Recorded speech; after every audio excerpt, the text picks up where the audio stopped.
Now, I see a lot of QS friends here, but just in case there's some of you who don't know who we are or what we do, I'll just tell you very briefly.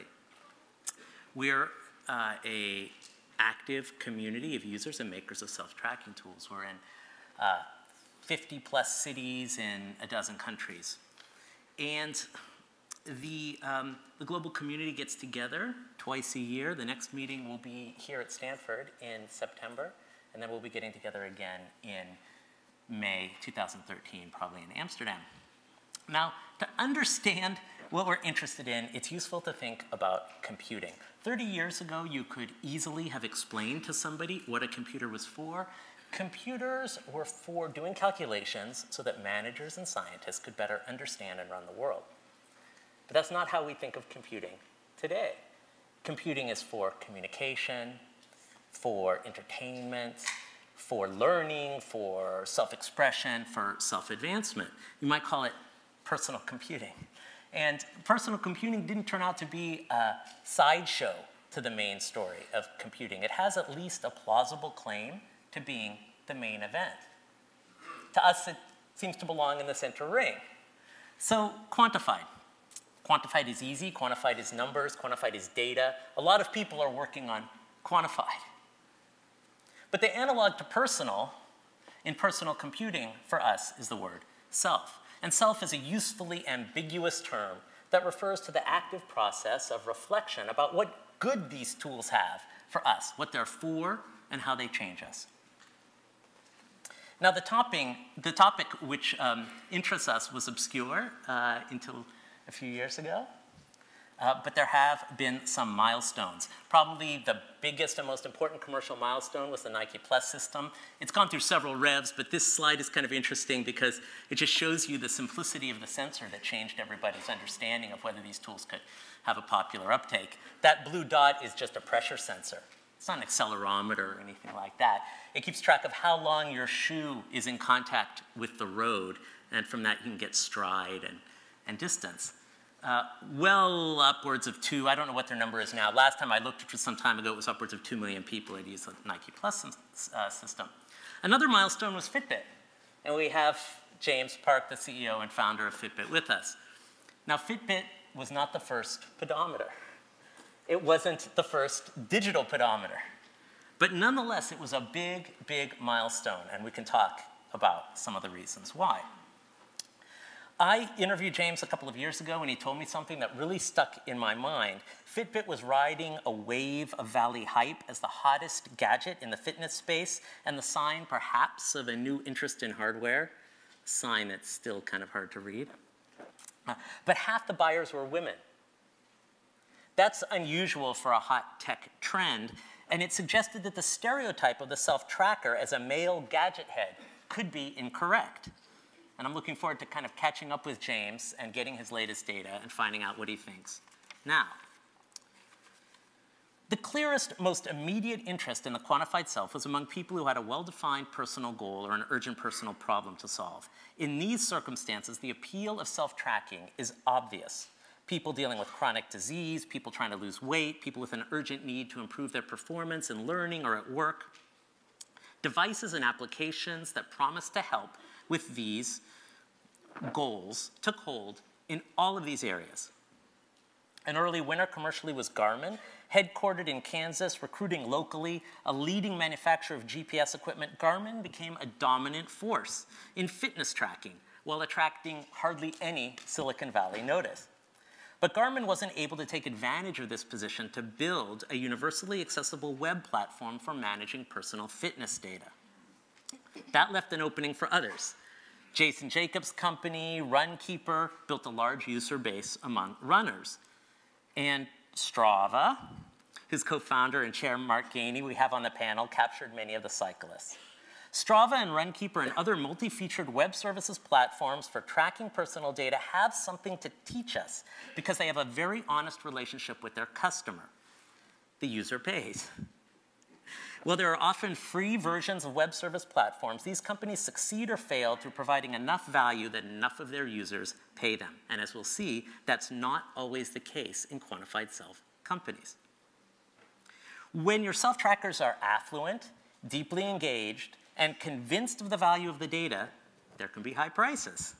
We're honored to have with us a self-tracking entrepreneur who also happens to be a 3-time Tour de France winner, Greg LeMond. And I've put on the screen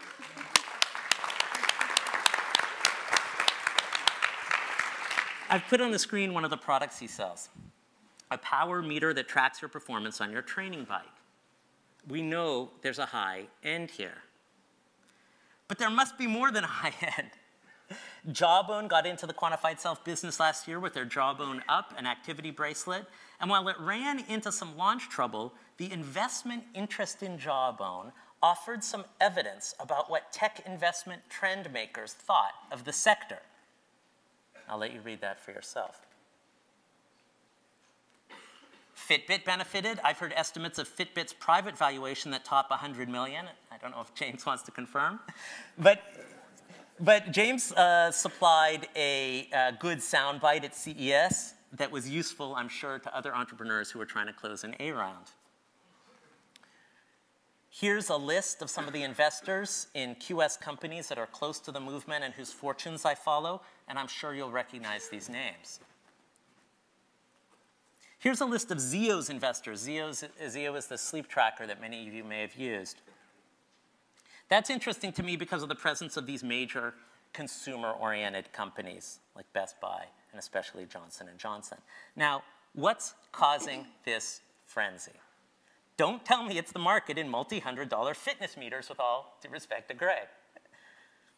We have Leslie Ziegler of Rock Health, the great nonprofit health startup accelerator, and I'm going to ask her to comment on the source of this interest. But I'm going to give you one take, just as a preview. Here's a slide that I think shows up in a lot of the pitches for quantified self companies. This is a comparison of per capita health expenditure and per capita GDP in the OECD countries, showing that the United States overspends on healthcare by $750 billion. There are many other slides and many other comparisons that could be used to make some other related point about healthcare. People want a share of the healthcare market with its phenomenal waste, its lack of transparency, its many choke points for extracting rents, and its obscene billables. This is a market people want to be in. Most quantified self companies aiming at the healthcare market have measurable improvement in the health of users as a core mission. That's good. But what's the theory that underlies this mission? The story we get goes something like this. When we all have sensors embedded in our underwear, we will finally be able to achieve some theoretical optimum of human experience, thin, rich, happy, smart, or at least get closer to it. This dream goes by a variety of names. Compliance, which means following doctor's orders. Feedback, which means enforcing conformity to some regulatory norm or ideal. Behavior change, which has a sort of ominous 1950s Skinnerian resonance, although presented to us today as a utopia.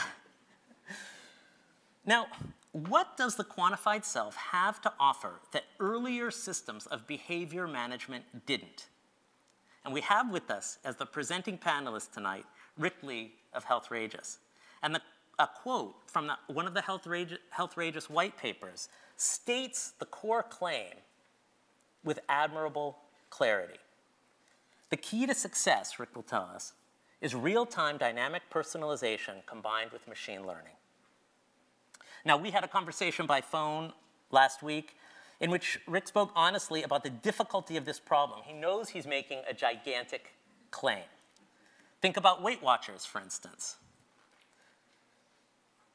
Weight Watchers has self-tracking, personal coaching, face-to-face meetings, social influence, and support. They've got basically all the tricks of behavioral influence except for personalized dynamic influence and machine learning. And think about how little Weight Watchers has truly achieved in a public health sense. I'll let you read this for yourself too. To focus our attention, let's think about the consequences of failure here. The entire pitch to the healthcare market right now depends on an appeal to a theory of population-level behavior change which remains unproven.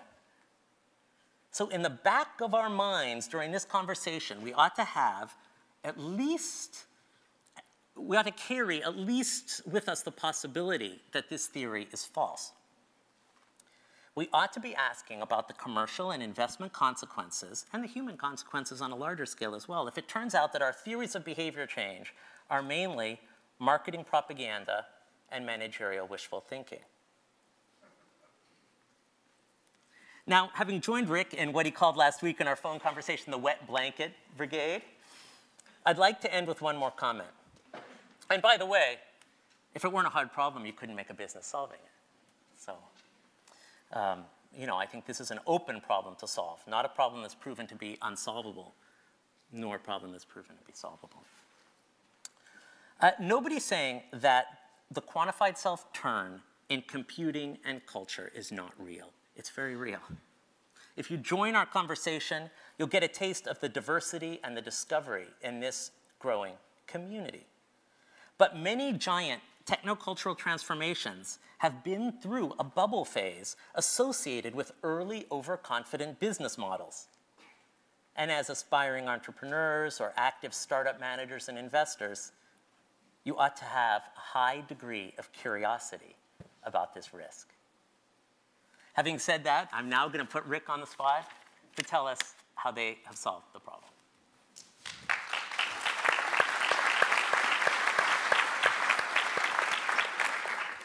Thank you very much.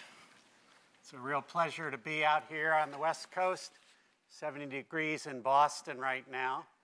I am going to talk to you about a company that was created in a laboratory at Partners Healthcare in Boston, a laboratory that was searching for how we could solve the problem of not enough doctors for all the baby boomers. And since many of this audience is after the baby boomers will have cleared the earth of every resource imaginable, my heart goes out to you. Healthrageous is a company that relies on wireless biometric sensors, machine learning, consumer centricity, and social networks in order to serve health plans. Health plans, health insurers, the companies that are representing 156 million working Americans who get their insurance through their employer. Our inspiration is the fact that this country is drowning in disease that is self-inflicted. Eating too much, eating the wrong foods, drinking too much, smoking still, not getting any exercise, spending 5 hours in front of a television set, a highly sedentary population that is now 2/3 either overweight or obese. Now you know why Gary called me the leader of the wet blanket brigade. So we have these images of our population and this glorification of our growing population. We have waistlines that are increasing every decade, and not even Dr. Phil can solve this problem. It comes down to choices. It comes down to what do I want to do versus what should I do. Should is a loaded word. A lot of people don't like hearing it. So we end up with this kind of scenario.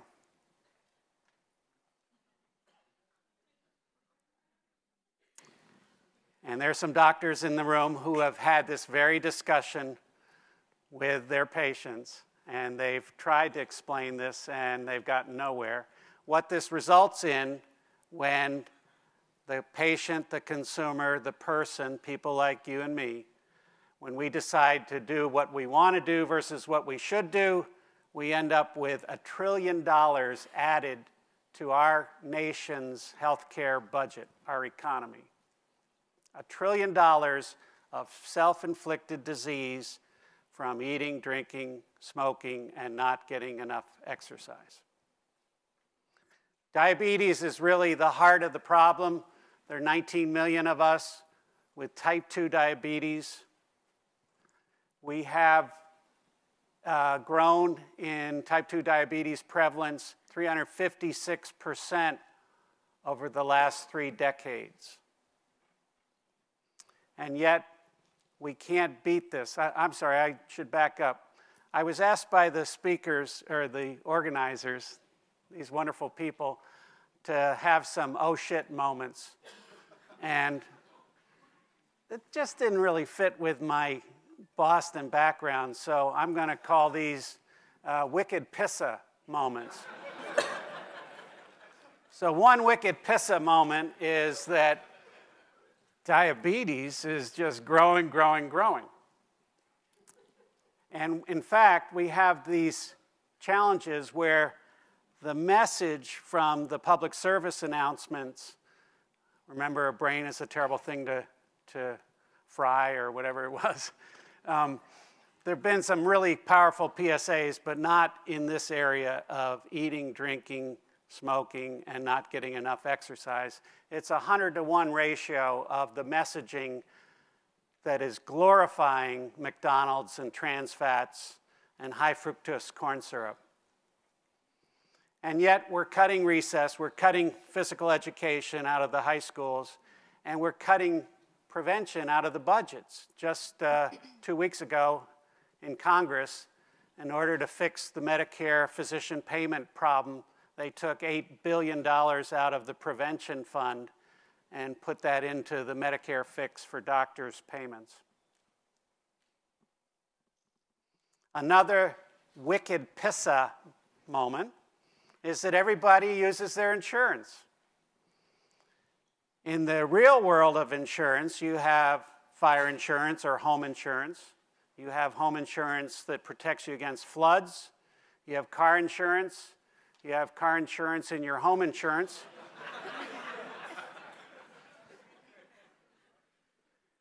You have a lot of claims, but those claims are spread across 300 million Americans. And that's called spreading the risk or mitigating the risk. That's called insurance, where a few people use the insurance, the rest of us pay for it. In healthcare, we all use the insurance and we all pay for it. So there is no insurance. It is called healthcare, not health insurance. And when we went about the Affordable Care Act, you don't hear the word insurance in that because we are literally paying for this generation with the younger generation's dollars. That's how expensive healthcare has become. And yet we have people who want to get supersized on the federal government's dime because they don't have any skin in the game. They're not paying for their health care. So what does it matter if you put on 5 or 10 more pounds? Somebody else is going to have to pay for it. So our wicked pissa moment is that we've got to shift accountability back to us. We've got to get it back on our shoulders or this country is going down in flames. So the challenge is to consumerize health plans, and this is not an easy challenge. Health plans are, frankly, our customers, so I don't want to say too many bad things about them, but they are reviled by consumers. And if we're going to serve consumers as we serve our health plan clients, then we obviously have to figure out how to get the consumers not to hate the health plans as much as they do. And this wicked pissa awakening had to do with a study on call centers, just published this January. There were 18 different industries that have call centers that were looked at, 206 companies in the 18 industries, and healthcare was represented by 13 health plans of the 206 companies. There was a 1 to 5 rating of the 10,000 consumers surveyed. 3 was okay, 4 was good, 5 was excellent, 2 and 1 were poor and really bad, wicked pissa. We ended up with one health plan getting an okay rating, and that was Kaiser. The other 12 were either poor or really poor. And the industry as a whole, rated by these 10,000 consumers, was the worst of the 18 industries. And we've selected health plans as our client.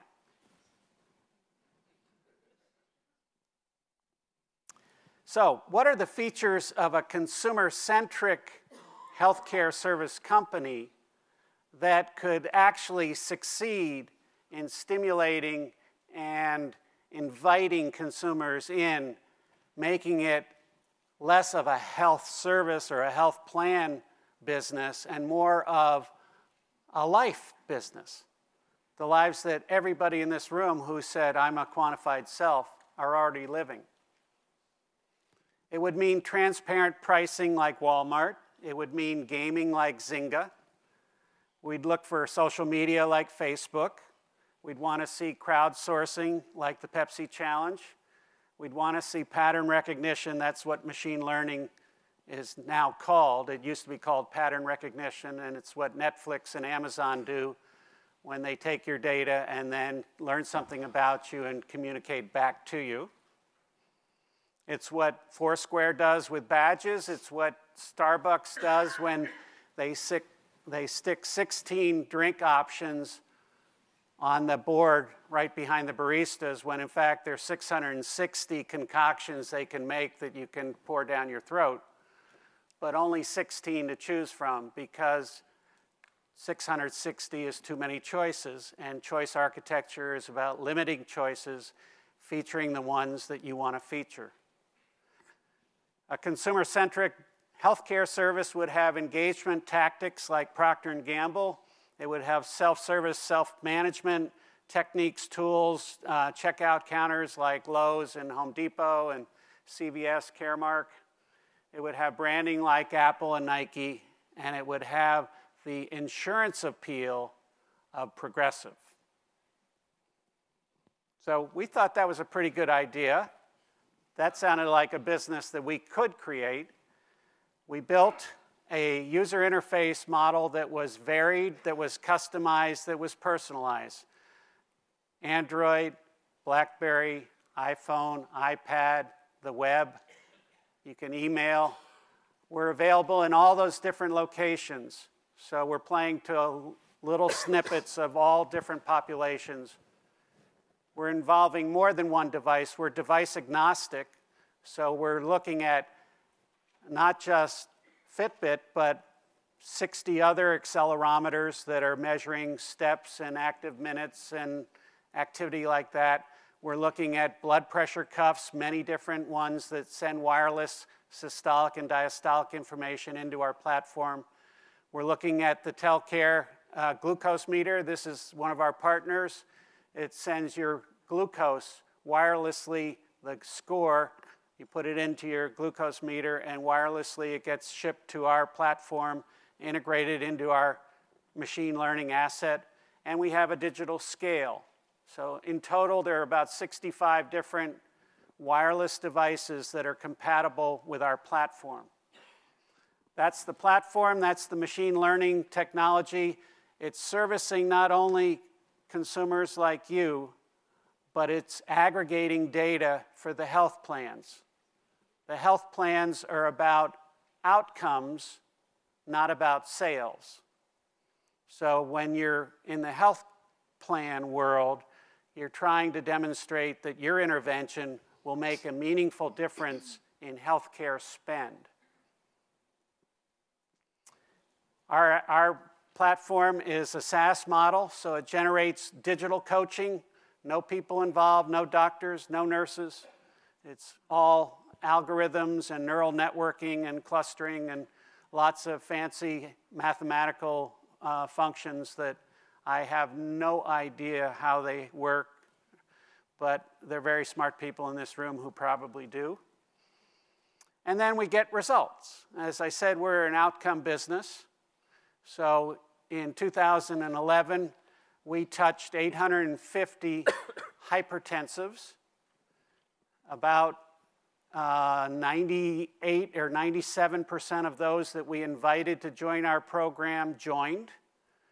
After 3 months, 69% were still sending us wireless blood pressure data.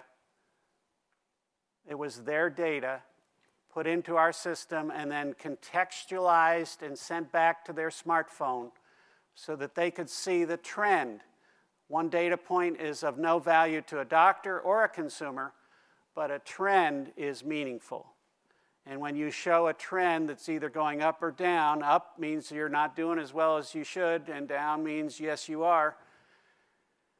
So you have that third glass of wine, you go next morning, put on the blood pressure cuff. Oh my God, 142 over 97.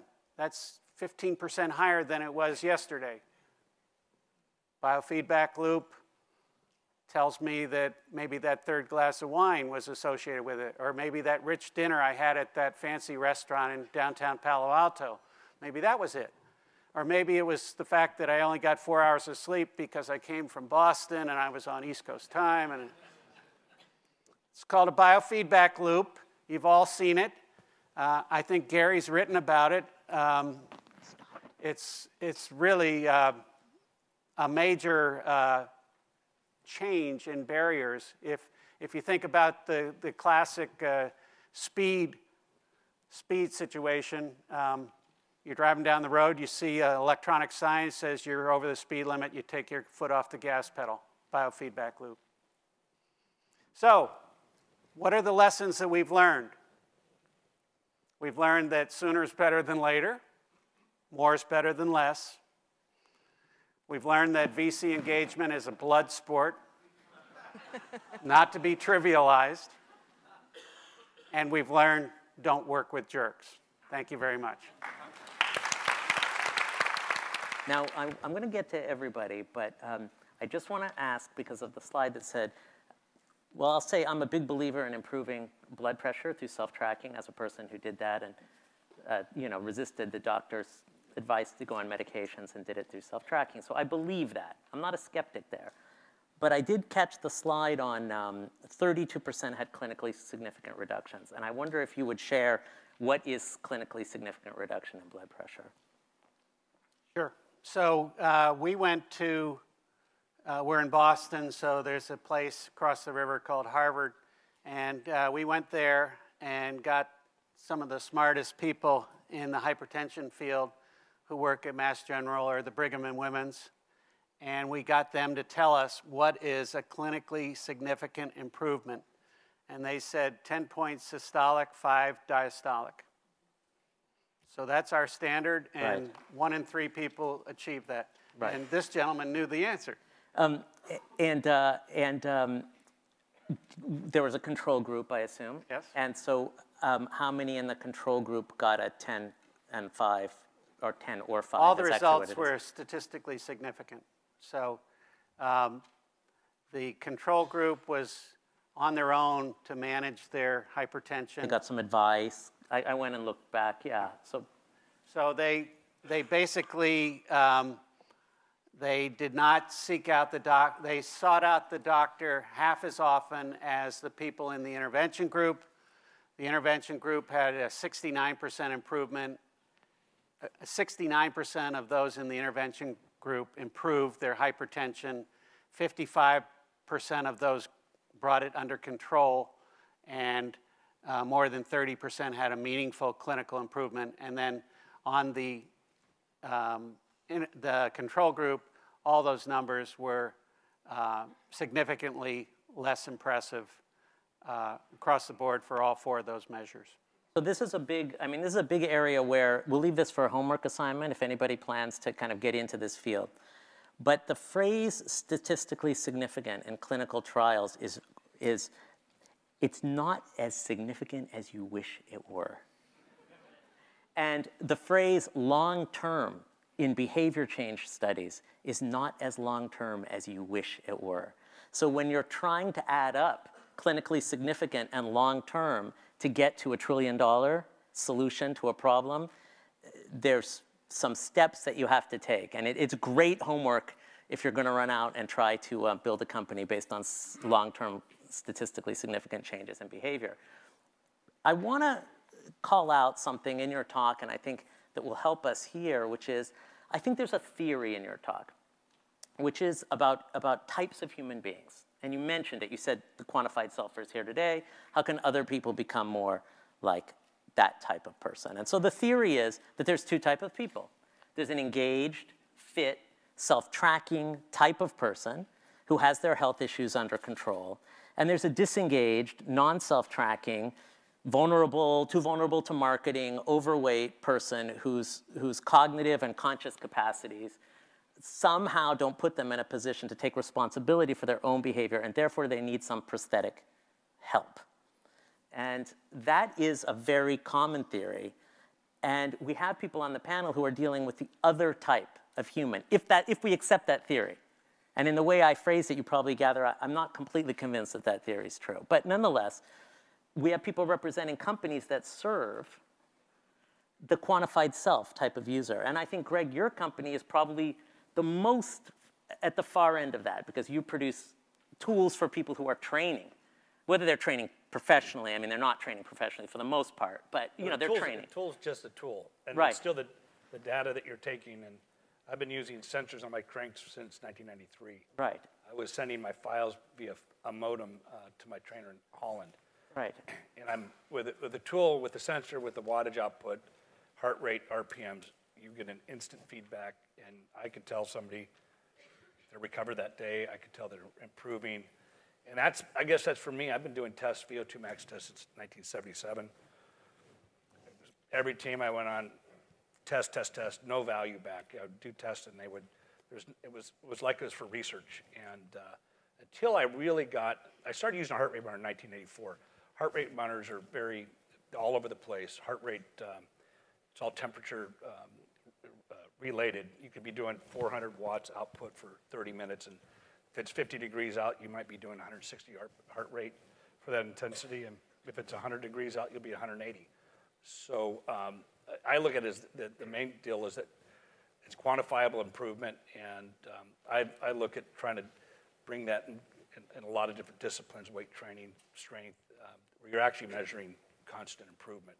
I've got a couple other stuff coming up. Yeah, well, one of the things I'd like to know from you, from dealing with people who are deeply engaged in that question of improvement, is there anything relevant there for the person who's not training, who's not as focused on the measurable improvement, who doesn't have that reward cycle going? Have you've been serving that group of people for a long time, and you are one, and you've been working. I'm a perfect example. Right. I'm not really wanting How to different are you I'm than not really everybody wanting else to get into the real, the quadrant analysis and the pedal strokes. Sure. I look at I'm simple. I'm a good tester for technology, because if I can't turn it on and use it, I don't like it. And right. So good at user interface. But I think the long-term trending, and that's where with watts, you can start, something quantifiable, you can start seeing trending of decrease in conditioning, increase. You'll be able to start seeing trends of muscle mass that's maintaining, cardiovascular fitness that's going down. But most people want to have very simple, even all the cycling computers, I like to look at my watts, heart rate, and RPMs. That's it. I don't want to look at a whole lot of different stuff.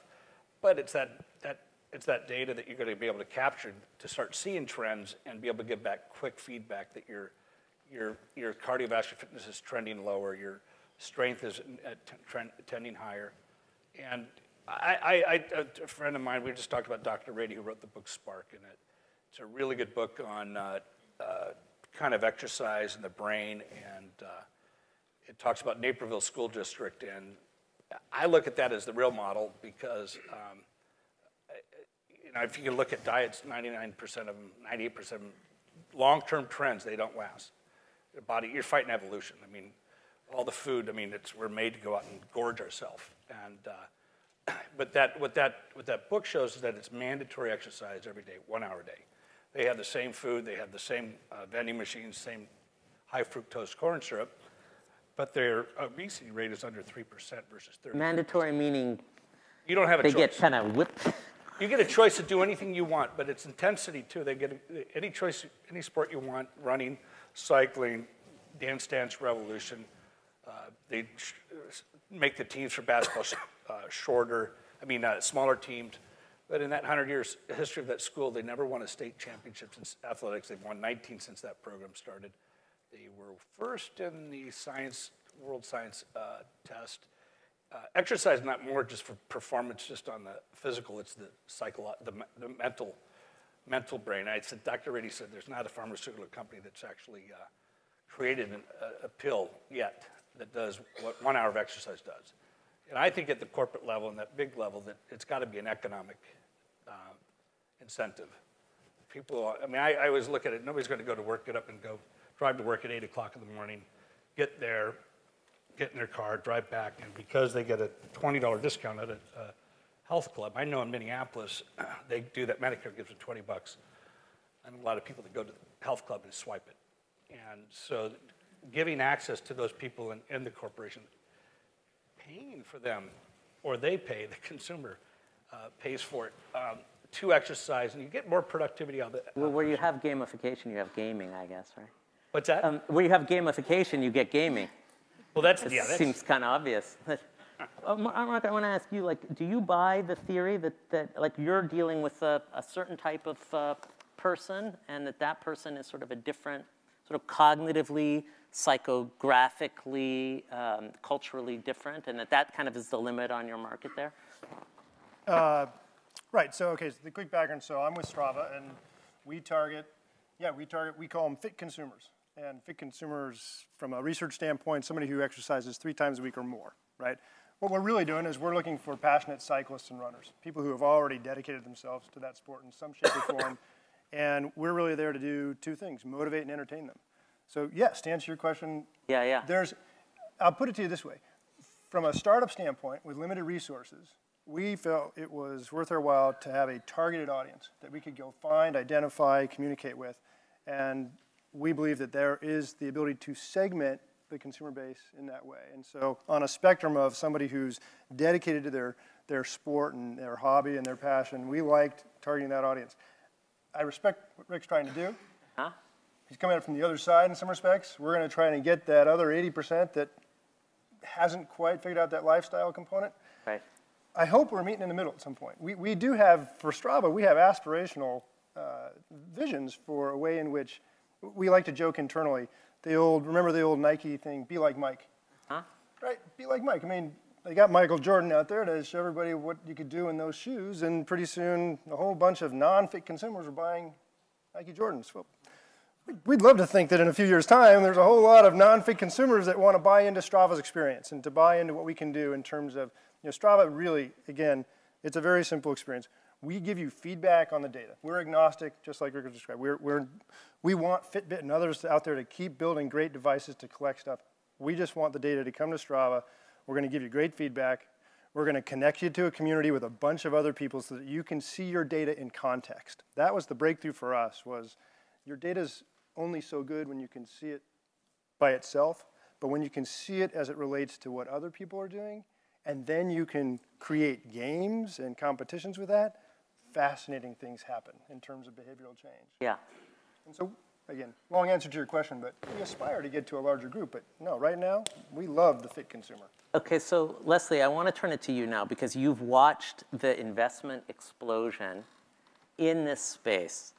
And I want to hear from you what's driving that. How much of it is the kind of stuff Rick is talking about? How satisfied are people with the stuff that Mark is saying, which is, there's a cultural audience for this material and you don't have to go that far outside it? What do you think about the border between those 2 groups, if there is one, or even the validity of that distinction? Well, it's interesting. So Rock Health, I don't know how many of you are familiar with what we do, but we're a digital seed accelerator for health startups. So we take in early stage companies, usually of 2 or 3, and we help them through a 5-month program, hopefully so that they can build a sustainable business. And so, in our work with these early stage guys, we've seen a lot of startups, probably close to 1,000 by my mark in the last year. doing all kinds of things. So we work with VCs, we work with corporates and strategics who put money into the space. And really one of the things we've seen doing research is that startups are building these kind of subscription model businesses really to service these high energy, very motivated consumers, and that's just not where the money's going. Venture money is 70% of it is going into business to business, which means it's going into institutions. Insurers are paying for it. Hospital systems are paying for it. Only 30% of that money is actually going into things like what these guys are building, which is unfortunate because there's a lot of really neat innovation happening. But until there's a clear path to business, to knowing that there's going to be a purchaser on the other end, venture's been very hesitant to put money into that. And part of that is also, I think, because there's not been a Facebook of digital health yet. You've got the ZocDocs, you've got the Practice Fusions who are building these really big businesses. Their valuations are going through the roof, but it's still not really proven ground. So I'm personally a big tracker. I love what these guys are doing. I am one of these highly motivated, people. But even getting, people that I know in the Midwest to use things like Fitbit, it's a tough road. So, on one hand, as an enthusiast, I certainly understand personally the draw. But getting somebody's mother in Wisconsin to use it, it's just not happening. So, it's important to keep moving, but I think, consumers in the U.S. just aren't used to paying for their health care. And until that starts changing, or until we find alternative ways to pay for these things, either through, a payer model, or until the whole system really crashes and burns, I think we're going to be kind of slow road. Well, I want to ask about that.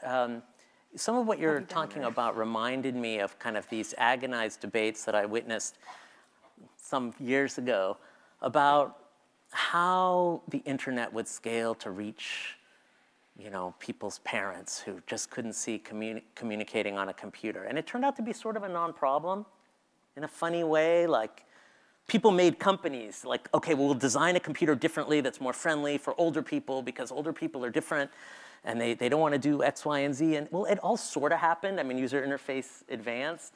But it didn't turn out to be that hard in the end.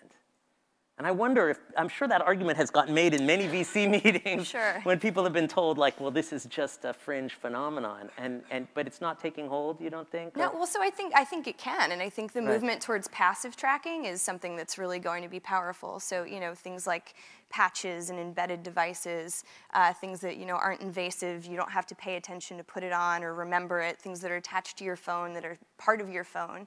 Certainly, have a lot of potential. I think the easier you make it for people, the more likely they are to adopt it. We're seeing that Proteus is doing some pretty neat stuff. I think they were upstairs. We've got a couple of teams at Rock Health that are working on some things in that space. So, making it easy for people, I think, certainly helps cross that chasm. But I think that's one of the things that we're really stressing with our companies, certainly, and in the work that we do. Make it easy, people will do it. Make it actionable data. I think that's another really important piece. If you just have a bunch of information, you don't know what to do with it. I think what you said was really important. You've got to give people something to do with it. You've got to make it fun. Gamification's like probably the most overused buzzword in the world right now, but there's some truth to it. You've got to make it easy and fun and social for people, and that's ultimately what makes Weight Watchers a powerful way for people to lose weight. It's social. So I saved you for last, because I think it's kind of amazing what you've done, and it's amazing to me in the way that it doesn't conform to our expectations of what gadgets are for and who the consumer is necessarily.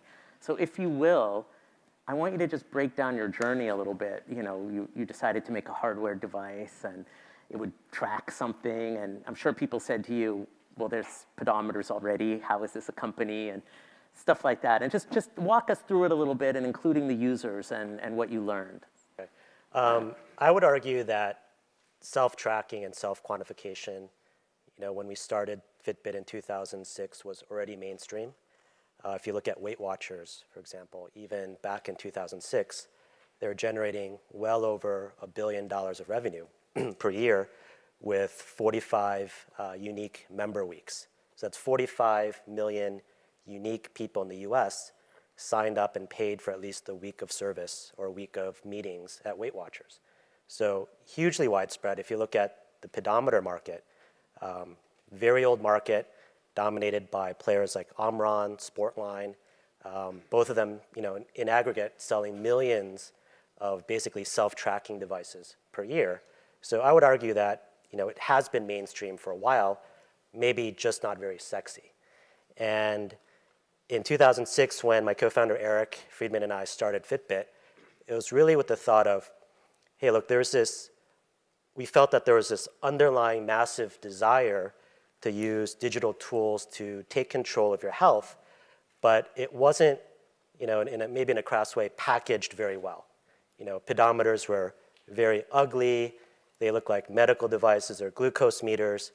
And the whole industry had been very stagnant for a very long time. I mean, I don't think Omron or Sportline had much motivation or incentive to change what they were doing. I mean, they were making money.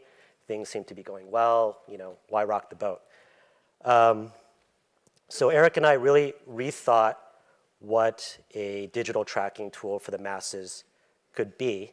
And in a lot of ways, we tried to keep it radical yet understandable. And we really focused on the notion of steps.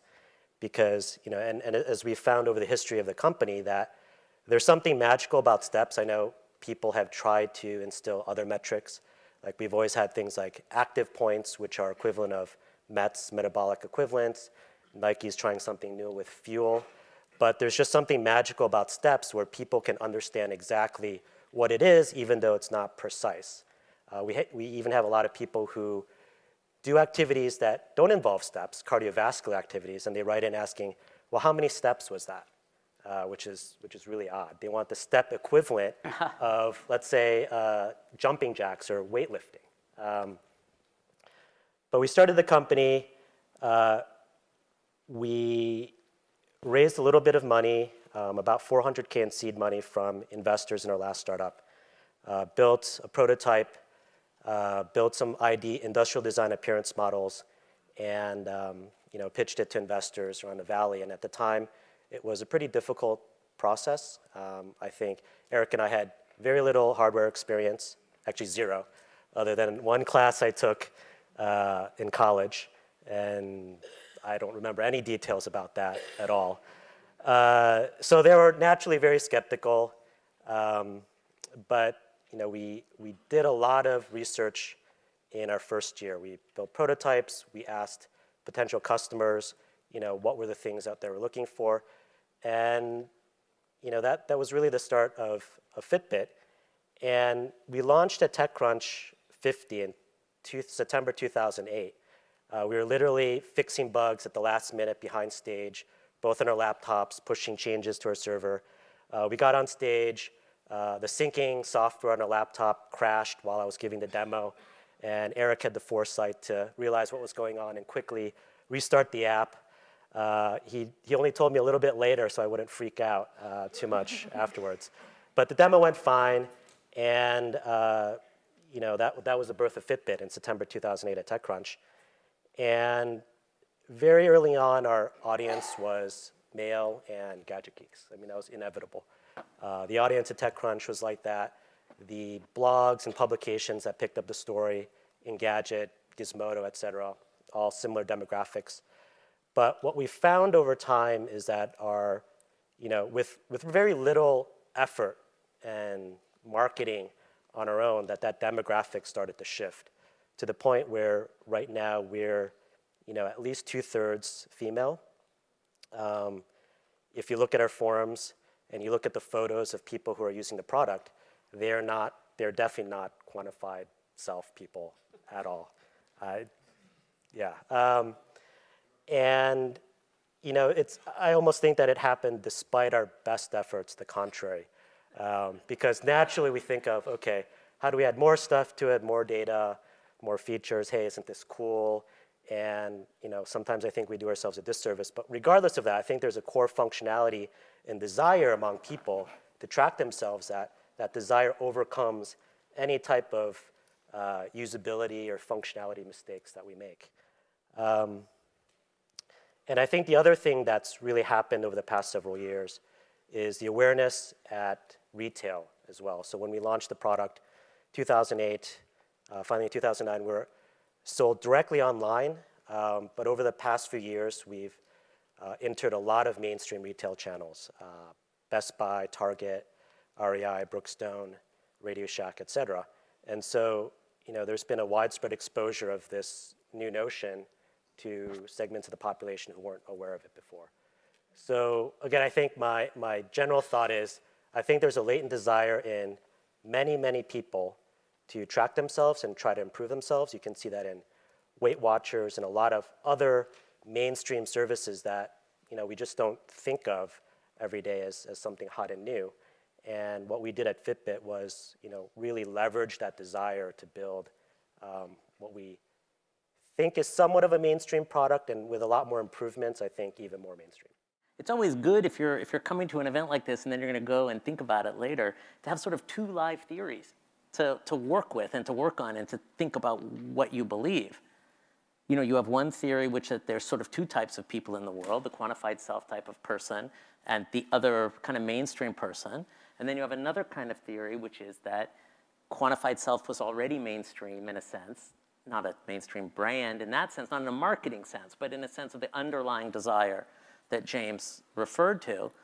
And the kind of business that you do or other activity that you do in this space should require you to kind of make a decision about which of those theories is true. Rick, I want to come back to you and kind of hit you with this Weight Watchers thing, because the engagement in Weight Watchers does suggest that people do want to change, that there isn't, and that the problem may not be in there's a little bit of moralism there, and I'm wondering if maybe that's misplaced, because if people really do want to change and they pay for and they sign up for things that promise them change, and then they don't change, the problem could be themselves, that they just didn't use the tool right, but the problem could be that the tool doesn't work.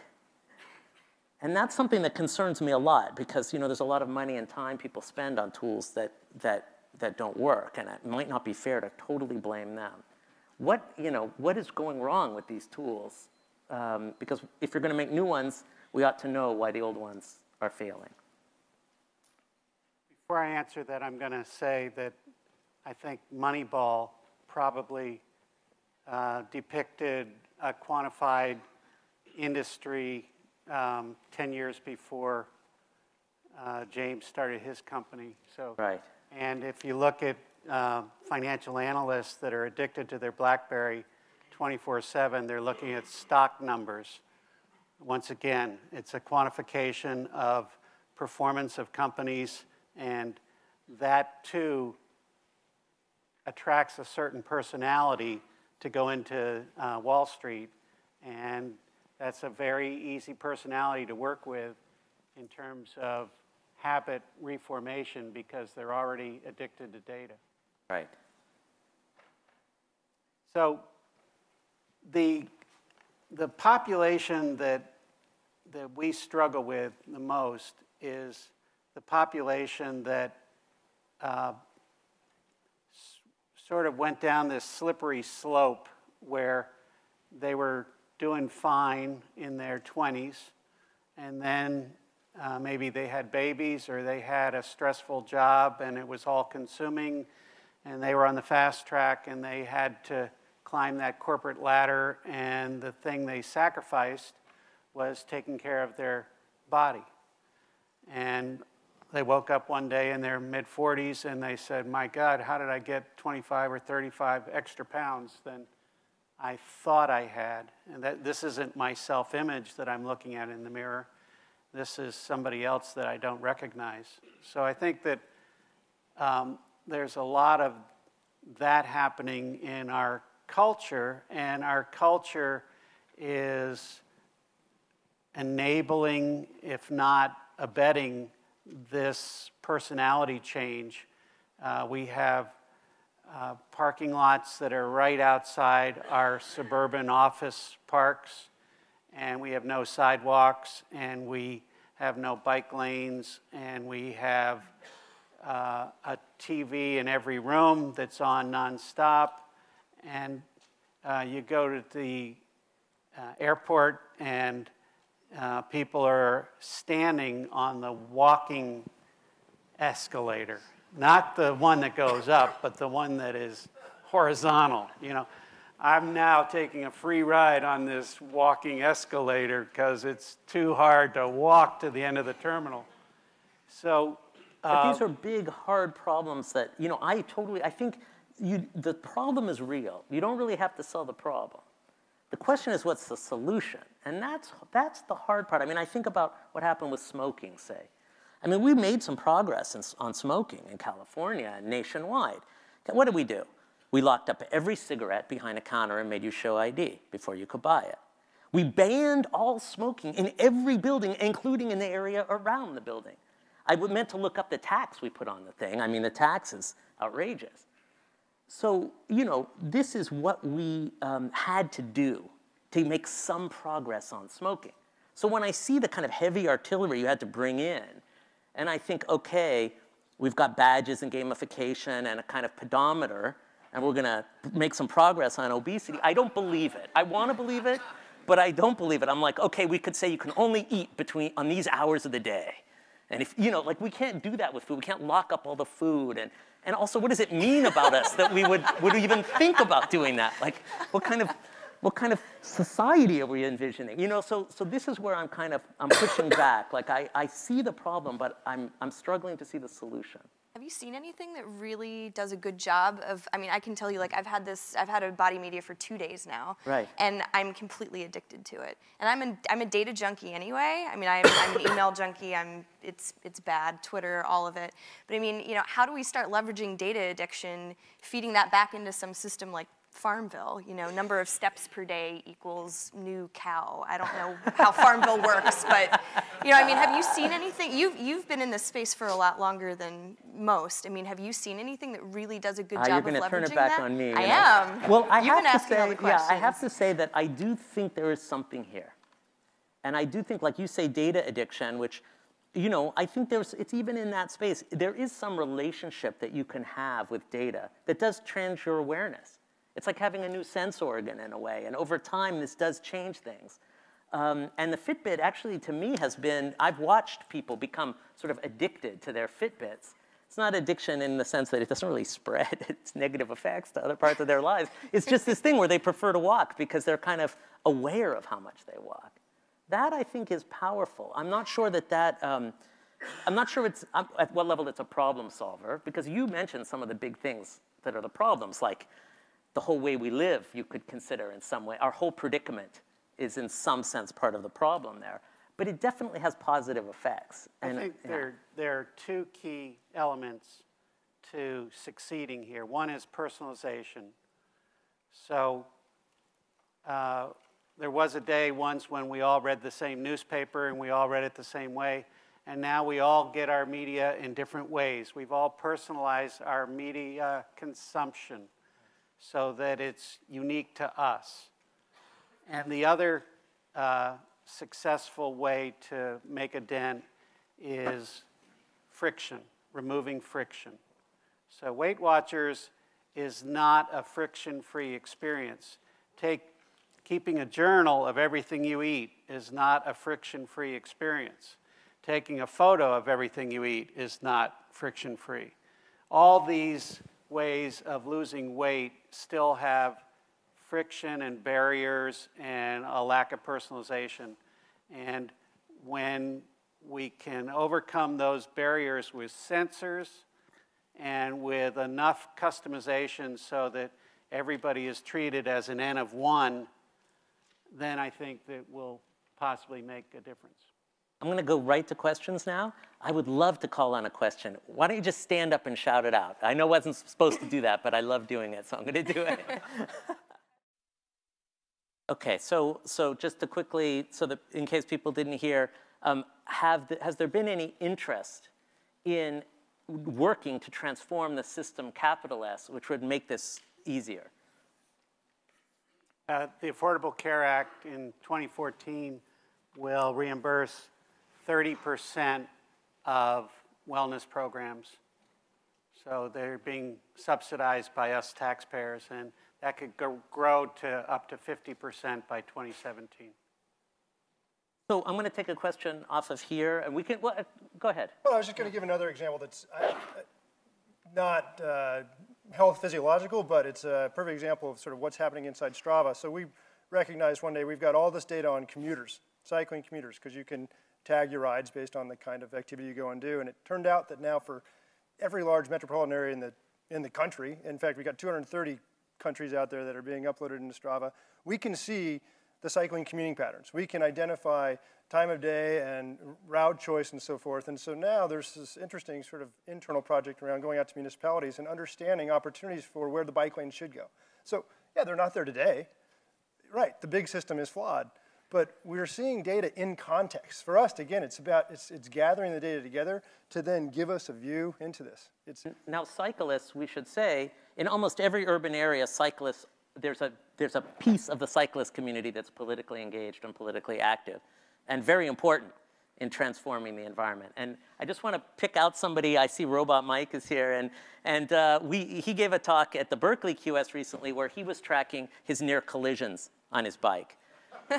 And I thought that is something that, you know, could make a big systematic difference, because the road is very dangerous for people who aren't in a car.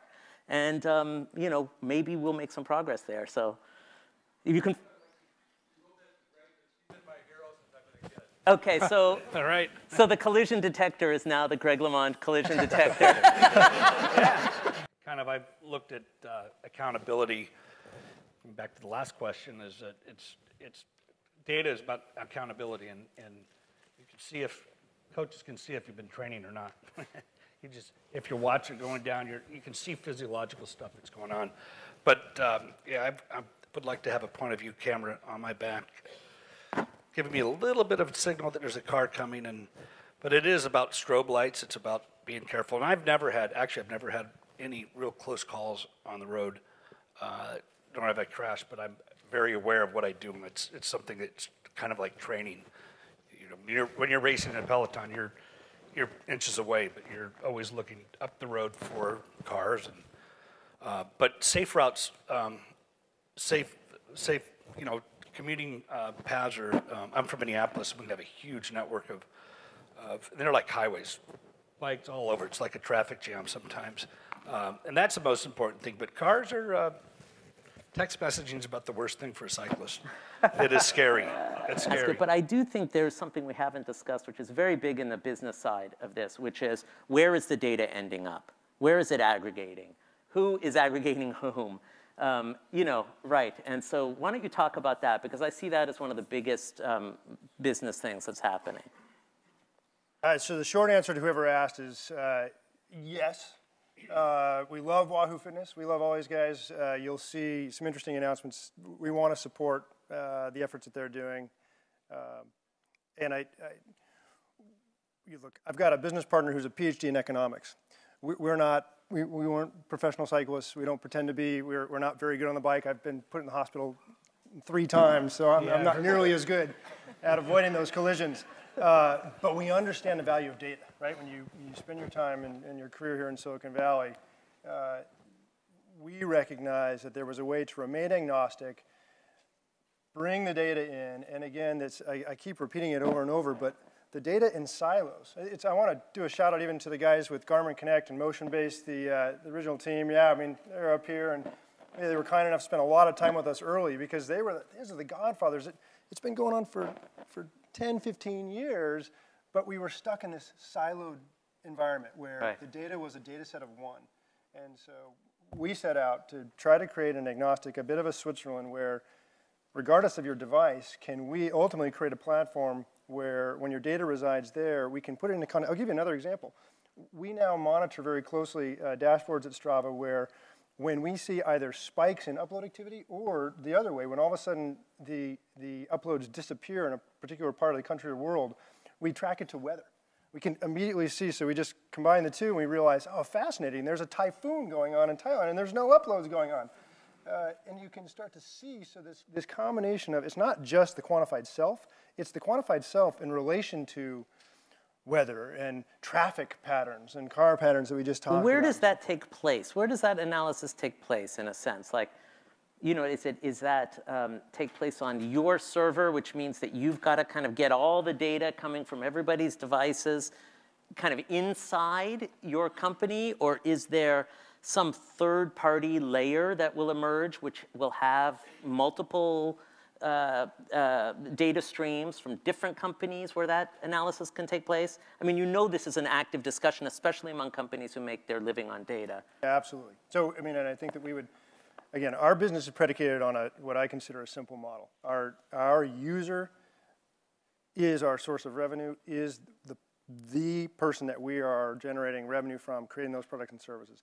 And so that data that you're talking about, whether it's third party or not, it's there to serve the needs of our members. And we are more than happy to. We've got a lot of Strava data now going out to third party sites. Right, so the we're Strava data goes out as well as, this is important. Oh, absolutely. Yeah. Seeing the architecture is hard, and I think there's entire businesses that will be built on layers of architecture that are still really hard to see right now, Arguably the biggest development effort going on inside Strava, I don't want the biggest, but a major product is the application integration layer. The right. ability to integrate with, whether it be the likes of the device manufacturers, whether it be the likes of the health rages, because they want certain pieces of the data that we're collecting. So we're acutely aware of the exponential factors for putting those out. Leslie, what are you seeing there? I mean, there's definitely a platform land grab happening, and it's interesting to watch because I think every big or small company wants to own everybody's data. So, does it come out? Does it stay here? Can we accept, everyone's different APIs? I mean, I think something we haven't seen a lot yet, which I'm very eager to see personally, is, when does this start getting incorporated into an EMR? When does this, quantified self data really become meaningful in a clinical setting? So, when does this become something my doctor can look at and understand? When does it have meaning outside of my own personal use? So, and we haven't really seen a lot of that yet. But yeah, I mean, Runkeeper's trying to do it, Nike's trying to do it, everybody's, business there. The fundamental issue that I see is that we're still we're startups that have to build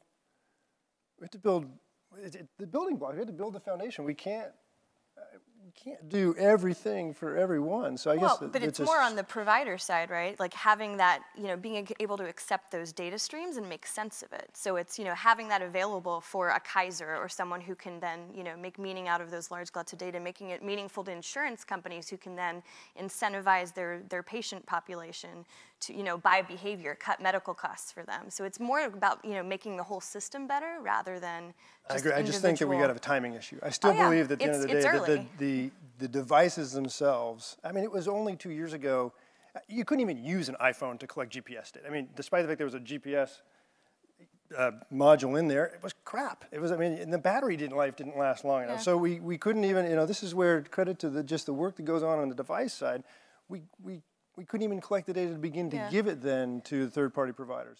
Okay, so that's good. We haven't heard too much about the phone as sensor, although the phone as sensor is a huge topic among QS people, and people are using their phone as sensors all the time. Not only are they using the phone as the sensor, but there's even layers emerging where there's a company that just talked at a QS called SenseOS that gives API access to the sensors on the phone. So, creating kind of third-party access to those phone sensors.